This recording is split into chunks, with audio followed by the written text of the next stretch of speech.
I Hate Politics is a podcast about a human activity we love to hate. I'm Sunil Dasgupta. For this 2023 year-end show, we thought it would be interesting to rerun the year's most downloaded episode.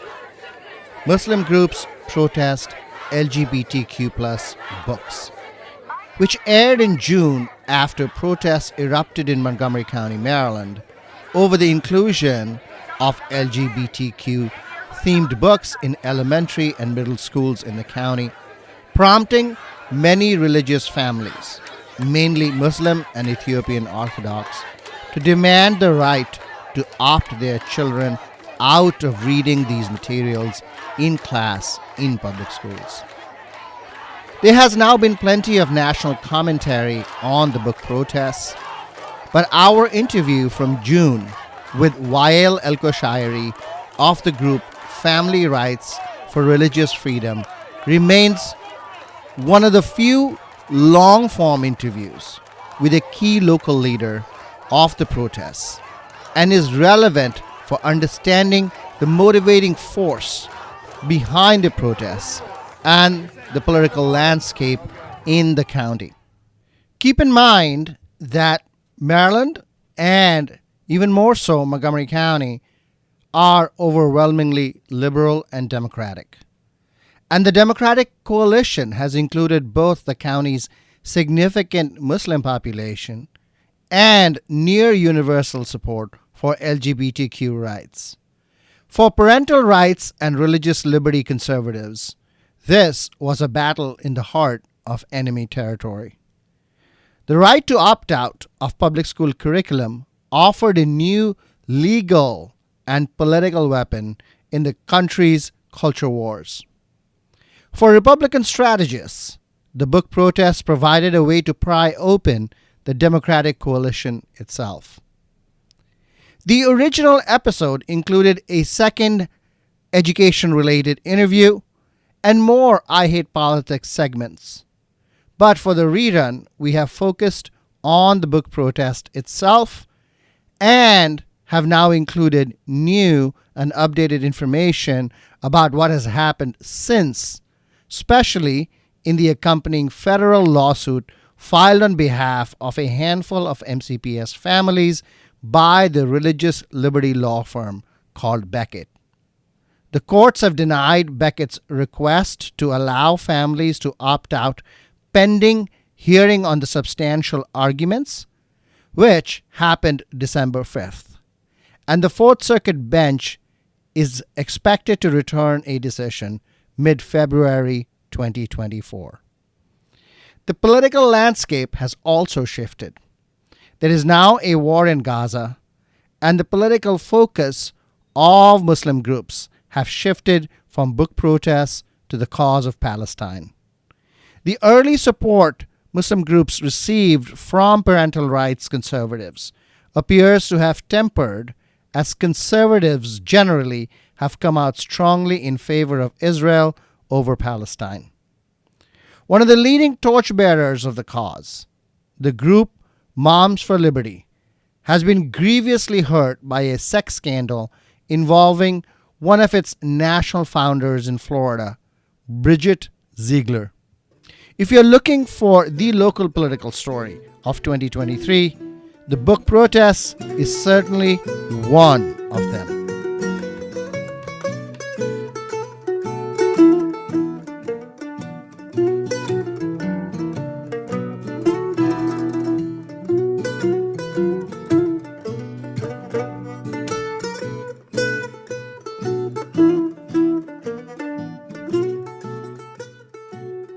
I Hate Politics is a podcast about our neighborhoods, workplaces, schools and streets, and our local governments as they function in diverse and democratic societies.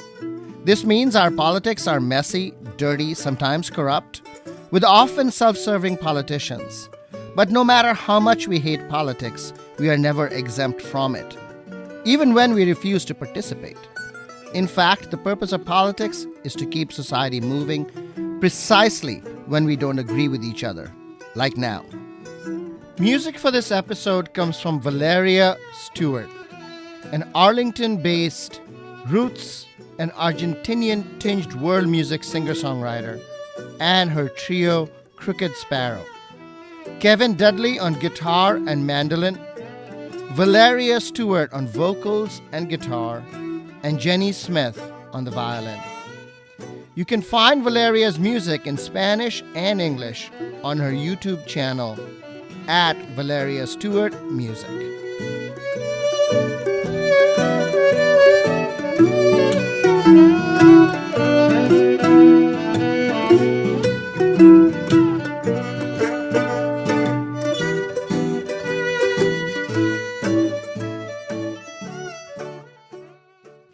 Before we forget what is at stake, here are two young students speaking their heart to the Montgomery County Board of Education from June 2023. Hi, my name is Saad Beg. I'm a middle school student of MCPS. I'm here to talk about the opt-out option for reading material. I'm not here to take away the right of anyone being recognized in the community. I'm here to talk about my rights. My religion teaches to respect all religions and all human beings and their rights. So does my country law, and I want my right back to have an opt-out option.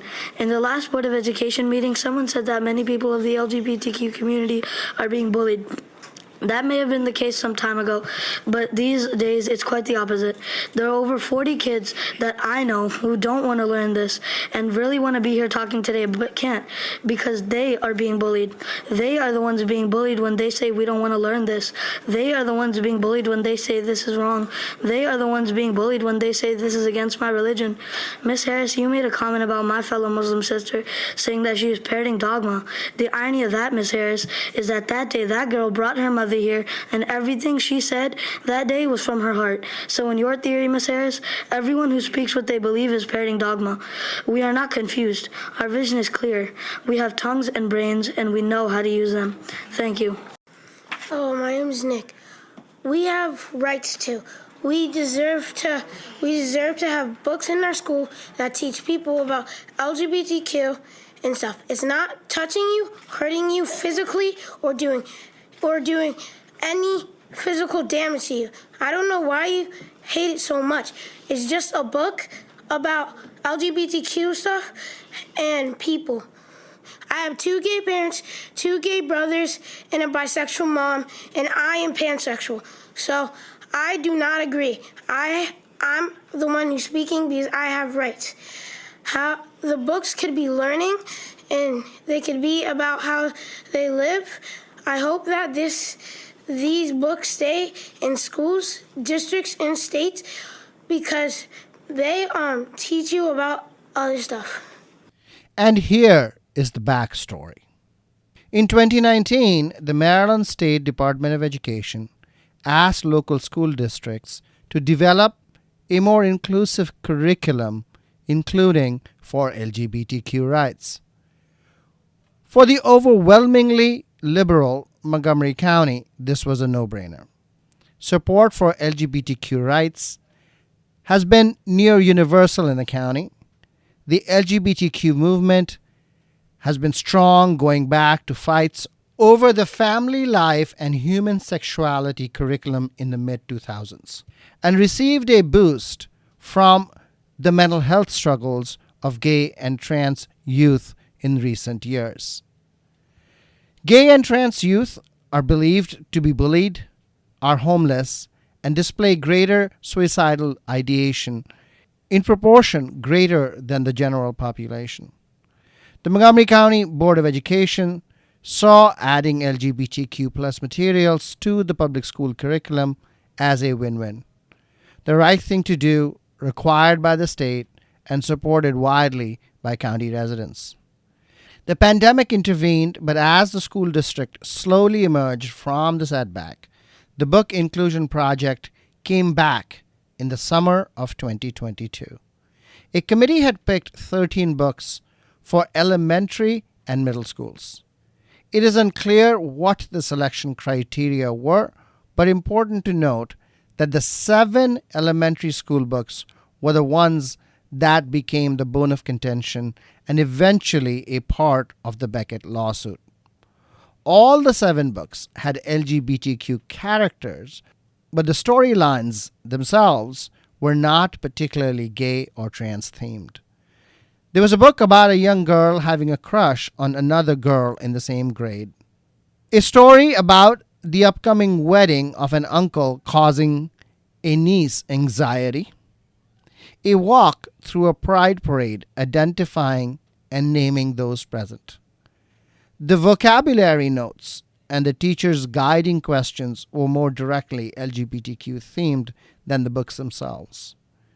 If you are interested in student reviews of several of the books in the list of 13, please look at I Hate Politics episodes in July and August of 2023, starting with episode 131 and ending with episode 141.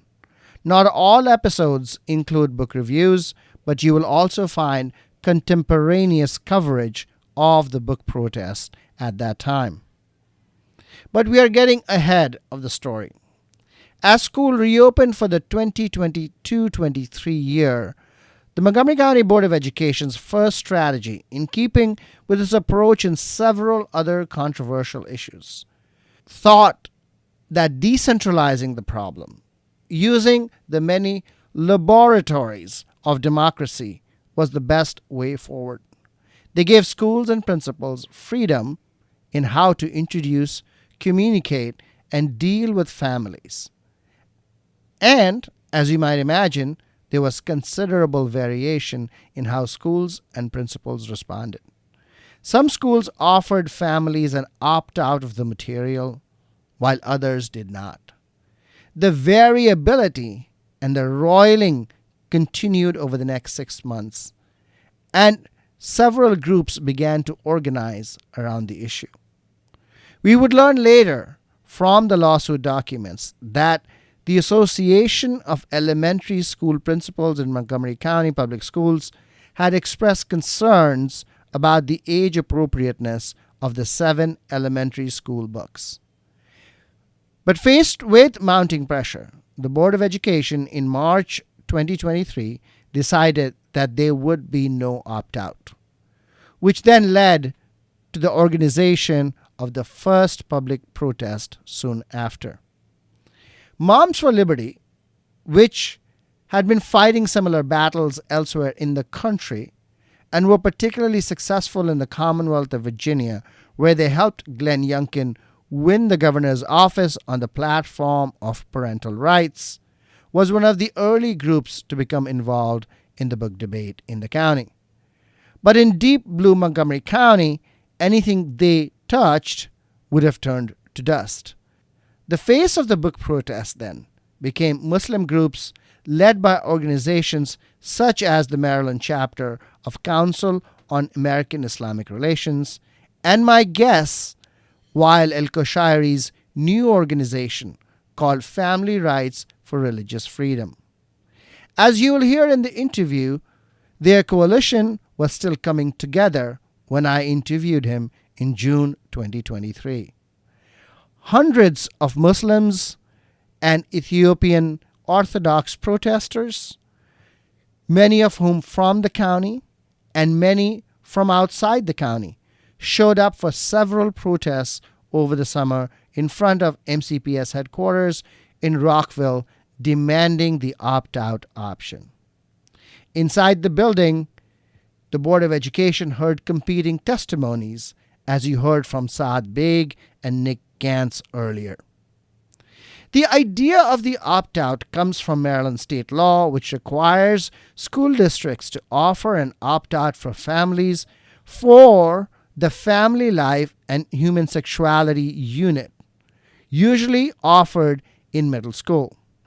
As the new LGBTQ plus books were introduced, there were different interpretations about whether the content was subject to this Maryland law.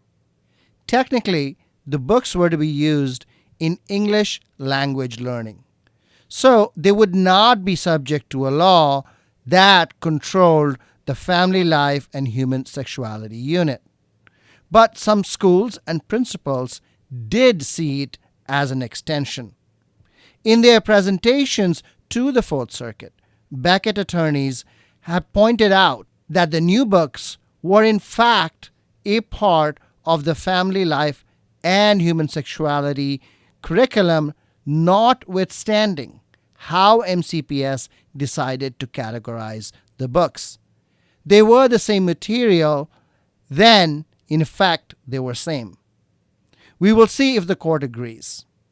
I will lay out the legal wranglings of the lawsuit after the interview with Wael El-Koshairi of the group Family Rights for Religious Freedom.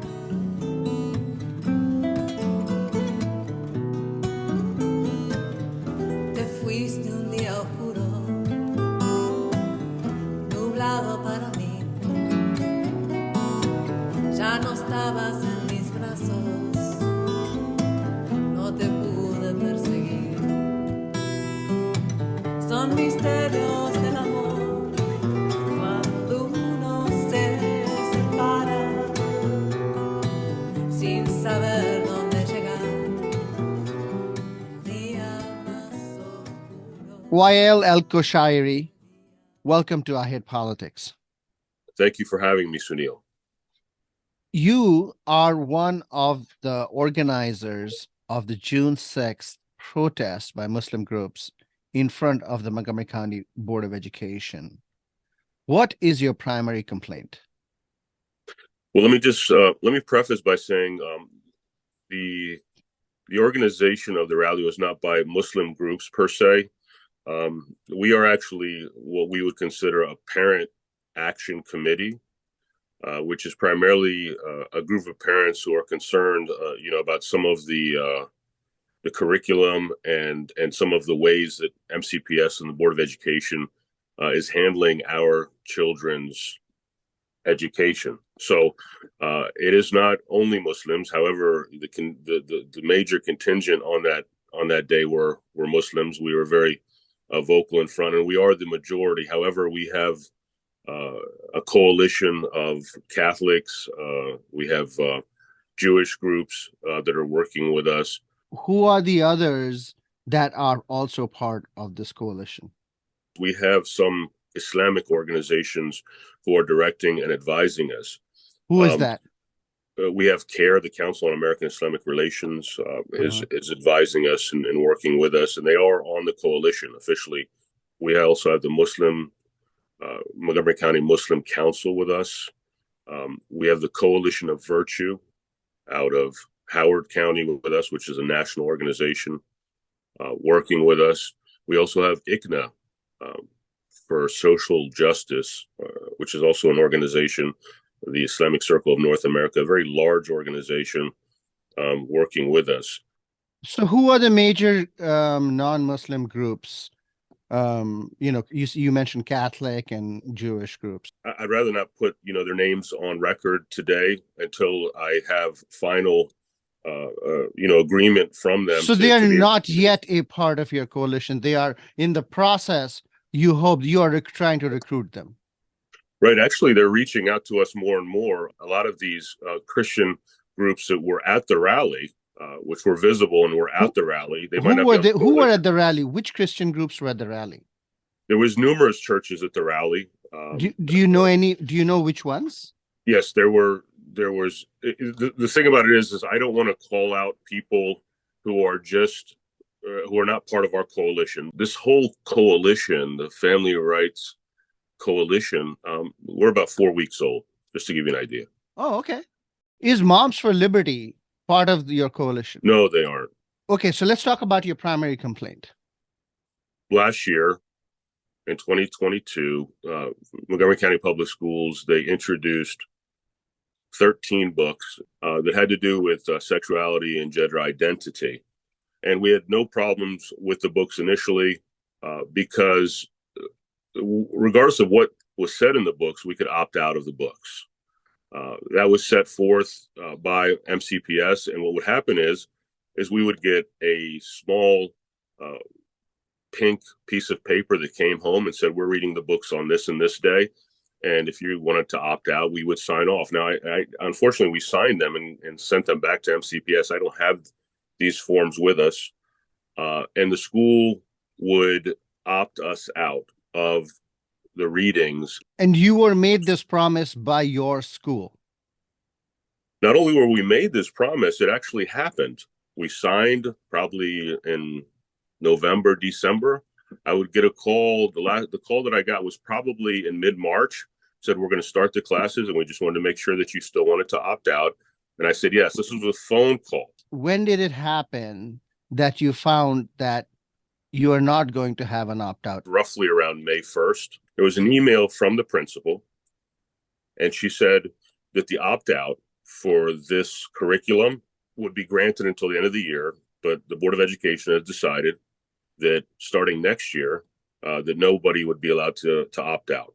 It seems that there are some schools that offered the opt-out and then pulled it back immediately. Some wanted to wait for the end of the year, and some didn't offer it at all. So there was this variability.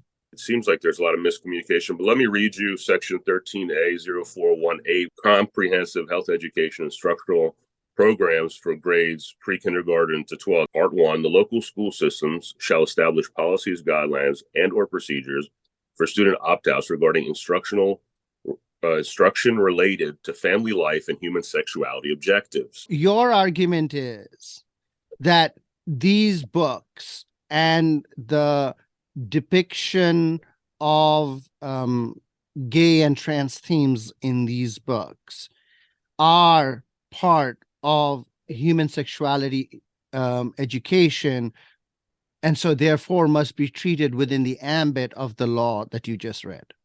We, as Muslims, we believe that we are the ones who should be teaching our children about sexuality. The teachings, I believe, are from theology, but the right itself is a modern right. It's a right. It's a religious freedom right that is modern and part of the American civic life. This current law in the state of Maryland is what protects us, right? It's the same reason, parents can opt out of certain vaccinations based on religious, beliefs. Well, that's also very contested. These are not books that are about, different societal factions within society. These are, they're labeled a certain way. We have parents who reach out to us. One of the complaints, I'll give you an example. An immigrant lady called us and she said, my daughter has come home and she's asking us and crying, inquiring to why she doesn't have two dads. A first grader. She doesn't understand. There's a book as an example. And what did the parents say to that?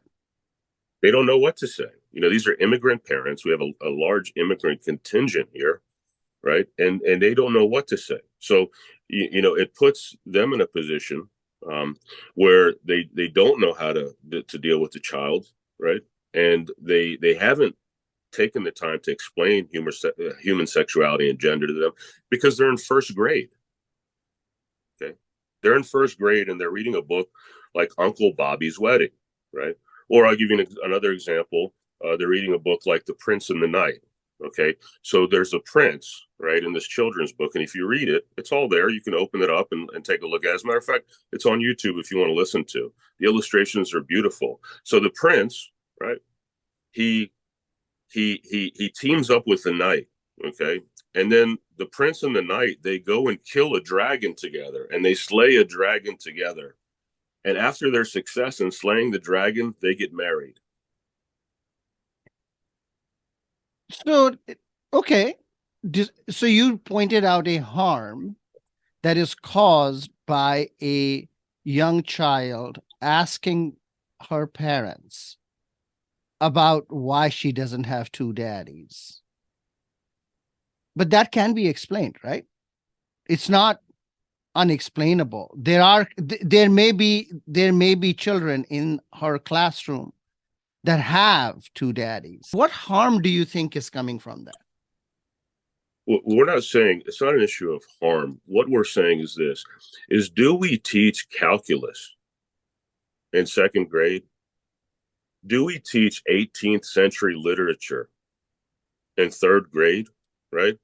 I remember as a kid, reading the Arabian Nights in its very dumbed down version, made for kids fairly early on. I mean, I think maybe second, third grade. Sunil, let me give you some more because we're not done. So these books, it's not just that they read the books and they put the books away. So now there's discussion. So we have MCPS teachers who are not trained. If you're asking, please train the teachers before they do this, it would be one thing. You're saying, I don't want to do it, but if you don't want to do it, the training of teachers is moot. Even for the non-religious, non-opt-out people, okay? I'm concerned for all children. However, even those kids, right, are being led in discussion on these books by people who aren't trained. Explain to me then, what harm are you seeing in children from either reading these books or having this discussion? I'm not saying there's harm. Let me tell you what I'm saying. My issue, and primarily a majority of the people who are working with us, is that we have a system of beliefs that allows us to teach our children about human sexuality and family life in a way that corresponds with their age. Is your complaint about absolutely removing these books from, the curriculum, or about making sure that they are age appropriate? Which is a closer description of your position? It's about family rights and parent rights. It has nothing to do with the book. You also have an articulated harm. Let me just try to capture the argument. Your argument is that these books are, in effect, an extension of the curriculum on family life and human sexuality, and should be treated within the ambit of that law rather than separately. That's a part of it. What is the other part? The second part is, under the First Amendment of the Constitution, we have the right to religious freedom, right?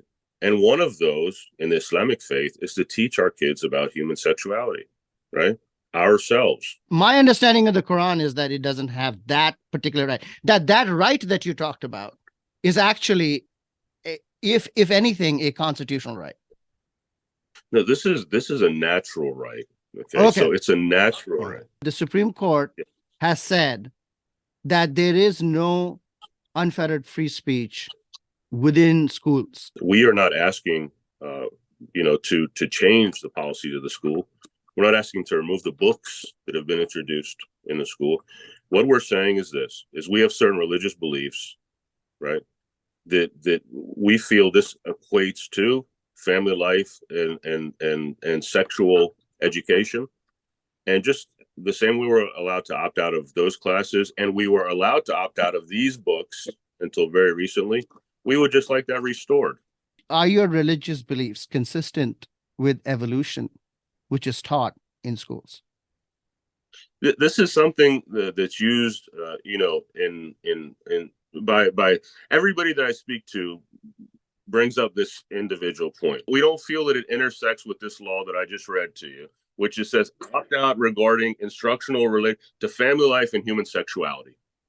That's we determined that. We determined that the crux of the central difference with regard to that law is that you believe these books are an extension of human life and family life and human sexuality. And perhaps the Board of Education does not believe that to be true, that they believe it's a separate unit. Okay.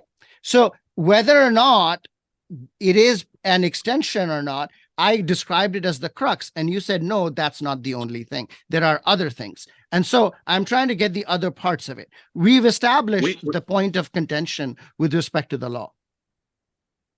We can't take on evolution. Okay. But are your religious beliefs counter to evolution as well? I mean, that's the first question to answer. Yes, they are. Do you want evolution outside of schools because they are contrary to your beliefs? We would love them. We would love the opt-out to be optional. I'll give you an example. No, evolution? You want an opt-out on evolution? No, let me give you an example. Let me give you an example. And no, that's way down the road. Okay, evolution's gone. But is that what you folks, want? no, that's not what we're asking for here. You're expanding the conversation, so me and you are having a little talk. No, that's not a possibility in the schools. But let me give you an example. Okay, hold on a minute. LGBT, no. Let me explain it to you in a different way. You're not going to give me the answer to the question specifically that you want. The LGBT community often comes up to us and says, very similar to your argument, right? So we hear this all the time. If our kids wanted to opt out of the Islamic portion, right? Here's a better argument than yours with regard to evolution. If our kids wanted to opt out, right, of the Islamic portion of the MCPS curriculum, would you be okay with that? Right? I'm not asking that question at all. Right, but what I'm saying to that you is not a question in my mind at all. Okay. Well, let me answer. Okay. I mean, that's just a made-up question. I honestly, that's not in my head at all. Okay. My question is, if Yeah. evolution is also against your religious beliefs, right? Does it ergo demand that you ask for opt-out from the teaching of evolution? We have not opted out because it does not deal with human sexuality that is protected by the state of Maryland. But nevertheless, it's against your religious beliefs. It's outside of that, yes, but it's outside of the state law that protects us as individuals. Okay. Are you concerned about LGBTQ youth that are Muslim? Would they be affected by not learning this because their families opted them out? They can learn about it. They can learn about it as they please. We're talking about our rights for our kids. These are individual rights. Right? You're talking about if they are individual issues. Rights, the child's rights are somewhat different from the parents' rights. We disagree that a child in second grade can make that decision. What grade can they make that decision in? It just depends on the family. The family knows. Do you believe that all children up to the age of 18, it is inappropriate for them to learn, or do you believe it's just second graders? This is all just, the verbiage that look, the child until he's 18 needs parental consent to do so many things. And I don't want to go down that road with you. Okay. From getting a tattoo, right? They're not allowed to. There's so many, this is, maybe you haven't discussed it on this podcast, but I don't want to go down the argument and explain in this podcast how many things a child is not allowed to do without parental consent until they're 18. You don't have to. We have a social standard. Yeah, you know all that. So I'm not putting 18 even as the marker. What is the marker you're putting? There is no. The marker is determined by this. We are for family rights. Okay, we believe the family matters. But define them. Define the rights, right? It's fine. I mean, you can be for family rights. Absolutely. All right. Our rights are very basic. Is to continue, right, to be a part of the decision making for our children until at least they reach the age of majority.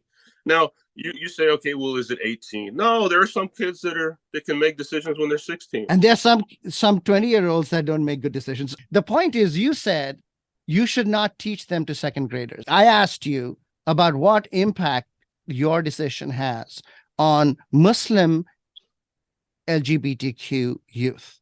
And you said second graders don't need that information. Fine. Let's keep that assumption. So tell me, when is it okay for them to get that information? I don't know, and you don't know, and MCPS doesn't know, and the Board of Education doesn't know. You're asking me a question that's honestly unanswerable. Who knows? Is the people that sit with them, eat with them, cook with them, change their diapers, work with them, grow with them, give their whole life for these kids. These are the people that should be making these decisions, not MCPS. As long as it, contradicts and it has to do with family life and sex and sex education, which we believe this is an extension of. It's not Sunil who's going to say. It's not me who's going to say. You want me to come over to your house and start dictating to your kids what you want them to learn and what not to learn, especially if I'm not trained? In your view, irrespective of the variability of families, is there a social standard where gay and trans themed books can be taught, especially to Muslim LGBTQ youth? I have no standard. That's based on the maturity of the child. We will not hold back any information. But by opting them out, you are, in fact, holding back information. The books only go to 8th grade, just to let you know, just to give you an idea. It's 8th grade, right? Middle school. None of these, it's not it's not a high school issue. The internet is complete with homosexual pornography, books, videos. Pornography and learning about sexuality is not the same thing. Pornography is separate from sexuality. I guess, Sunil, what I'm saying to you is this: is the world is filled with information that it's available at the tip of your fingers. So I'm not comparing. You're right. You want I'm not kids to comparing learn from the internet, but not in a classroom. No, that's not what I'm saying. What I'm saying to you is this information is available to them all the time. Okay. When it is done by MCPS and there's a possibility of opt-out, we would like to opt out, especially if it contradicts with our ability to direct our children, as we spoke about before. Okay. This information will eventually get to them. Okay. They will be able to make their own decisions. However, we believe that the books introduced up to 8th grade, okay, this is all the information that we have today, and this is, what falls within that family life and sexuality opt-out piece, which we were allowed to do until May 1st, 2023, just a little over a month ago. Yesterday, June 6th, at the protest, I saw maybe a handful of Moms for Liberty activists coordinating, observing, managing in some respects the protest. You said they are not part of the coalition. So what is the role? What is your relationship with them? I believe you have had meetings with them. We haven't had any meetings, but what's the significance of Moms for Liberty? We're talking about family rights for religious freedom right now. Moms for Liberty has been fighting against LGBTQ books across the country. So let me make this clear. Number one, they're not part of the coalition. Number two, they didn't have anything to do with the organizing this event. Number three, they were up at the Board of Education long before we were. Okay. They've been up at the Board of Education for a year plus. So they go up there regularly. As a matter of fact, first time we went there, they were already there. I've heard that you've had, not you personally, but Muslim groups have had meetings with Moms for Liberty to organize. What if they have had them? What significance is that? What does that mean? Because that's an alliance that would be also very important to be transparent about. Well, we don't have an alliance with them. However, it seemed to me at the protest, some of our issues overlap. Yeah. Obviously, like anybody, we don't agree with, like as an example, we have CARE in our coalition, right, who you can search online, and they have numerous battles with Moms for Liberty. Okay. On CRT up in was it Boston or something. So again, let me tell you who we are rather than who you want to kind of jumble us with. We're a parent action committee. So is Moms for Liberty. At our core. I don't, whether they are or not, I don't know enough about them to really discuss Moms for Liberty. I haven't even really read up about them. Maybe I should. You should, if you have not. If you are in some sort of loose alliance with them and you have not read about them, you should absolutely read about them. Are you cautioning me? What is your problem with Moms for Liberty? Just curious. Gotcha. I'm first generation, literally fresh off the boat. What do they call that? FOB, yeah. So, I feel particularly threatened by anti-immigrant groups hiding and trying to ban books. Understood. Wael El-Koshairi, thank you for taking the time to come on the show. Thank you, Sunil. It's been a pleasure. Yellow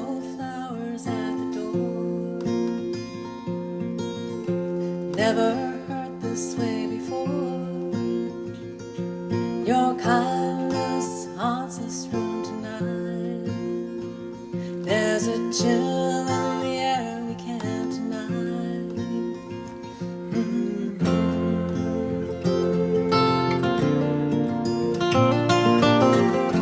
Don't know where to look past.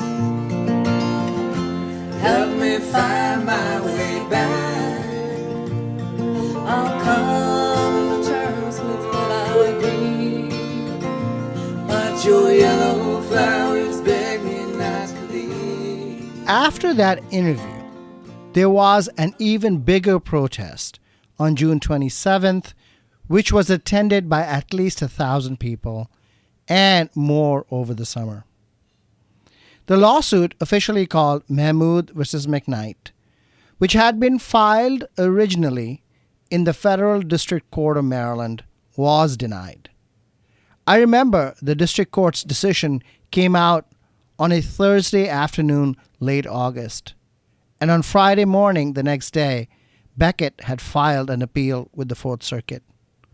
The lawsuit, it seems, was designed to appeal up to the newly conservative Supreme Court, which has indicated that it is open to moving the law on religious liberty, often referred to as the Free Exercise Clause, that enshrines the rights of religious practice so long as there is no compelling government interest.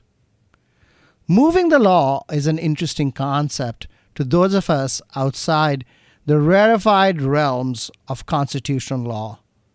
It means to change the judicial interpretation of current law, how the law is applied, not a change in the law itself, which is the province of legislators.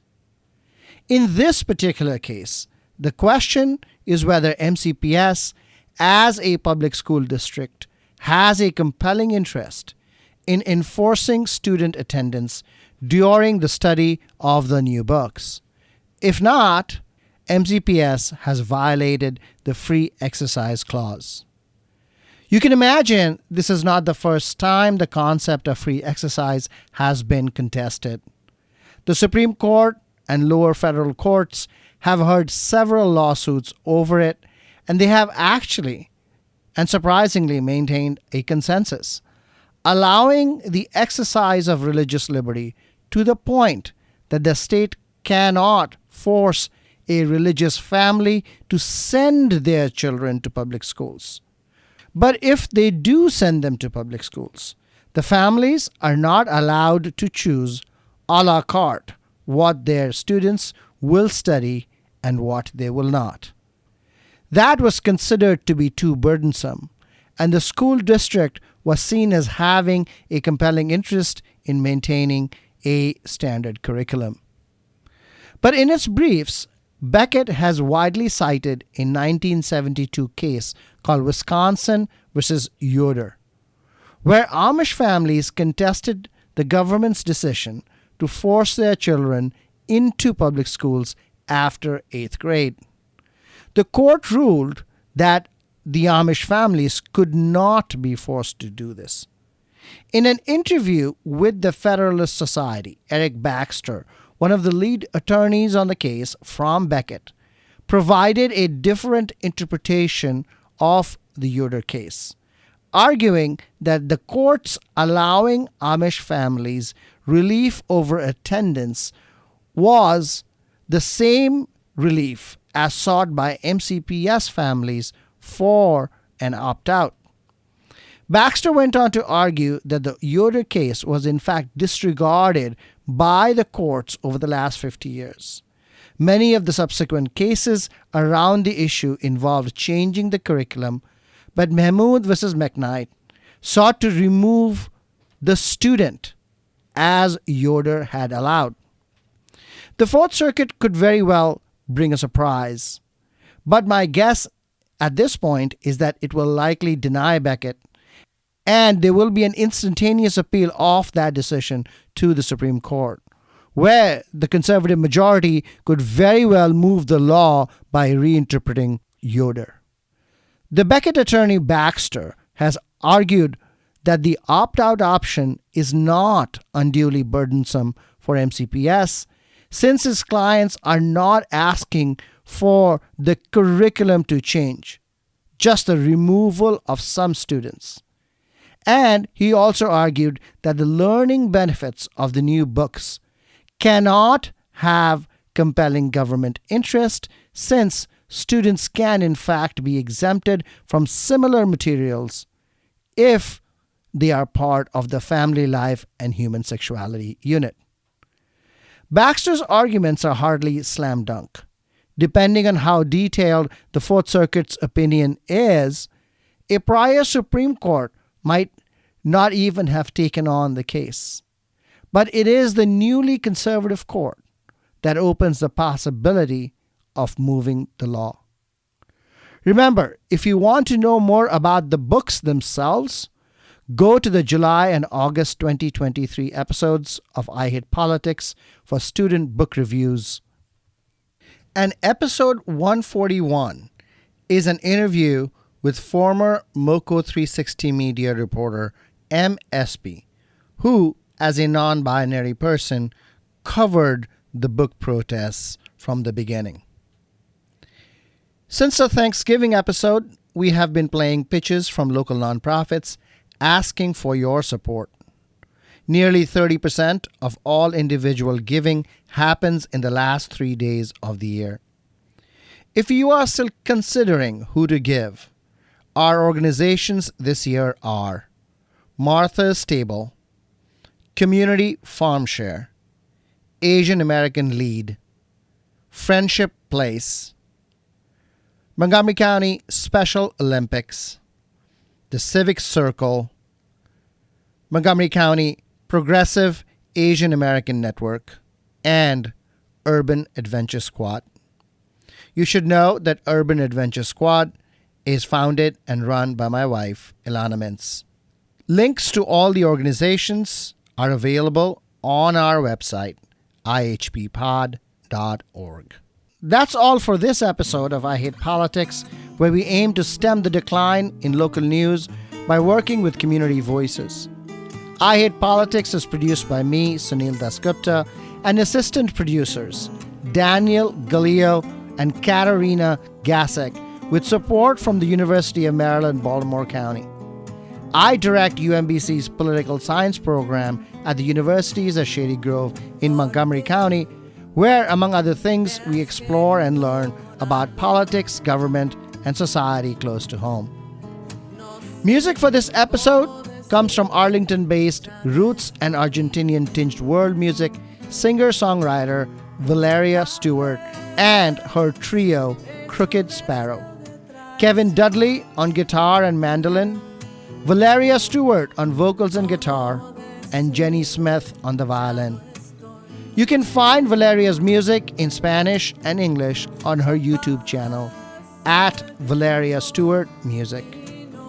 If you will please take a few minutes to rate, subscribe, and share the podcast, we would appreciate it very much. See you next year.